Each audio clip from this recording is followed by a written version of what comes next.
నమస్కారం అండి. నా పేరు doctor Sunil Reddy, consultant neuropsychiatrist and sexologist at treatment range hospital KBHP Hyderabad. So నేను యూజువల్‌గా ఎరెక్టైల్ డిస్‌ఫంక్షన్ అంటే పురుషాంగ స్తంభన లోపాల కోసం ట్రీట్మెంట్ ఇస్తూ ఉంటాను కదా! సో ఇందులో రీసెంట్ టెక్నిక్స్ గురించి మాట్లాడుకుంటే ఈ షాక్ వేవ్ థెరపీ గురించి చాలా ఈవెన్ సోషల్ మీడియాలో కూడా ఎక్కువ జరుగుతుంది. ఈ షాక్ వేవ్ థెరపీ గురించి తెలుసుకుందాం. ఈ షాక్ వేవ్ థెరపీ అంటే ఏంటి అంటే ఇది ఎలక్ట్రిక్ షాక్ కాదు. అంటే అంగానికి డైరెక్ట్‌గా షాక్ ఇవ్వటం, దానివల్ల రక్త ప్రసరణ పెరగడం అలా కాదు. ఇది బేసికల్లీ సౌండ్ వేవ్ థెరపీ అంటాం. పూర్తిగా నిర్వచనం చెప్పాలి అంటే ఇది non invasive technique extra corporeal లో ఇంటెన్సిటీ షాక్ వేవ్ థెరపీ అంటాం.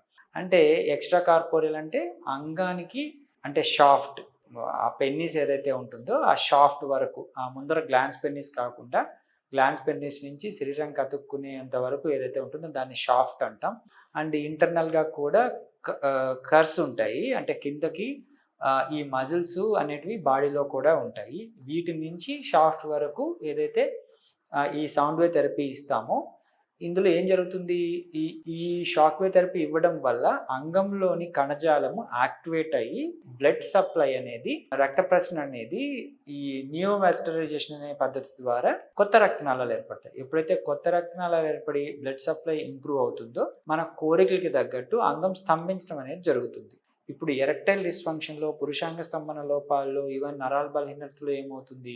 కోరికకి తగ్గట్టు అంగం స్తంభించడం అనేది తగ్గిపోతుంది. అది ఇంప్రవైజ్ చేసే పద్ధతే ఈ షాక్ వేవ్ థెరపీ. ఈ shock wave therapy recent technique ఎలా డెవలప్ చేశారు అంటే దీనికి బేసికల్లీ నిల్ సైడ్ ఎఫెక్ట్స్. ఇది నాన్ ఇన్వేసివ్ అంటే ఇంజెక్షన్స్ ఇవ్వటం కానీ, మనం ఏదైనా మెడికేషన్స్ పెట్టి ఉత్ప్రేరకాలు ఇవ్వటం కానీ కాకుండా న్యాచురల్‌గా ఒక మసాజింగ్ టెక్నిక్ మనకు అర్థమయ్యే భాషలో చెప్పాలి అంటే అంగానికి సౌండ్ వేవ్ థెరపీ ద్వారా మసాజింగ్ ఇవ్వటం ద్వారా రక్త ప్రసరణ ఇంప్రూవ్ చేసే టెక్నిక్.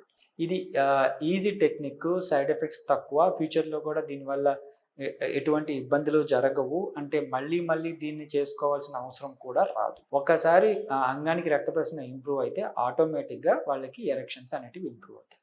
దీన్ని యూజ్ చేసుకోగలరు. Thank you.